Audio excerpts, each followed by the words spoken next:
President Harris, before we begin, let me say a few words about what happened in Uvalde, Texas, elementary school. Since I spoke last night, the confirmed death toll has tragically climbed, including another teacher and three more students. Jill and I will be traveling to Texas in the coming days to meet with the families, let them know we have a sense, just a sense of their pain, and hopefully bring some little comfort to the community in shock, in grief, and in trauma. As a nation, I think we all must be there for them, everyone. And we must ask, when in God's name will we do what needs to be done to, if not completely stop, fundamentally change the amount of the carnage that goes on in this country? To state the obvious, and Corey and a lot of other people here, I'm sick and tired. I'm just sick and tired of what's going on and continues to go on.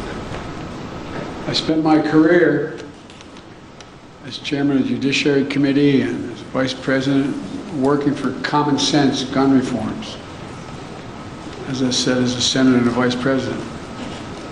While they clearly will not prevent every tragedy, we know certain ones will have significant impact and have no negative impact on the Second Amendment.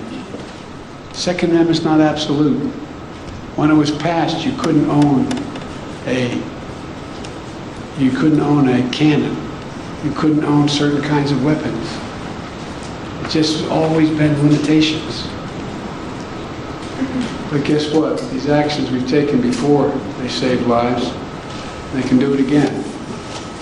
The idea that an 18-year-old can walk into a store and buy weapons of war designed and marketed to kill is, I think, just wrong. It just violates common sense. Even the manufacturer, the inventor of that weapon, thought that as well. You know, where's the backbone? Where's the courage to stand up to a very powerful lobby? But here's one modest step. The federal agency that measures and ensures that gun laws are enforced and the Second Amendment is abided by, the Bureau of Alcohol, Tobacco, and Firearms Explosives, AFT, has not had a Senate confirmation leader for 7 years because of these decisions. For 7 years, went out without anyone in charge. I nominated a supremely qualified former prosecutor who has broad bipartisan support from law enforcement and the community overall. This hearing was held earlier today, I should say. The Senate should confirm and without delay, without excuse, send the nomination to my desk. It's time for action. We're here today for the same purpose, to come together and say enough, to act. We must. Vice President Harris, members of the cabinet, members of the Congress, civil rights leaders, law enforcement officers and officials, distinguished guests, especially the families missing a piece of their soul, including the family sitting in front of me and a beautiful young girl who told me my dad is going to change history. And he will, honey.